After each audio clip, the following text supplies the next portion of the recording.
চোখ খুলে দেখে সে একা। চারদিকে অন্ধকার। সে এখন কবরের মাঝে গি। প্রশ্ন শুরু হল, তোমার রবকে? কিন্তু মুখে কোনো উত্তর আসছে না গি। সে দুনিয়ায় ভালোই ছিল। নামাজ? সময় নেই। আখিরাত? পরে দেখা যাবে গু। কিন্তু হঠাৎই মৃত্যু এসে তাকে নিয়ে গেল। কোনো প্রস্তুতি ছাড়াই এখন তার মনে পড়ছে সব।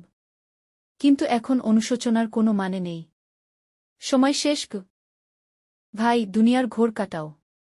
ফিরে এসো আল্লাহর পথে। কারণ কবর আমাদের সবার জন্য নিশ্চিত গে। এই গল্প যদি তোমার হৃদয় ছুঁয়ে যায়, তাহলে একবার আমিন লিখে দাও কমেন্টে। আর আরও এমন ভিডিও পেতে সাবস্ক্রাইব করো আমাদের চ্যানেলে। লাইক দিয়ে শেয়ার করো, যেন আরও কেউ চোখ খুলে নিতে পারে। মৃত্যুর আগে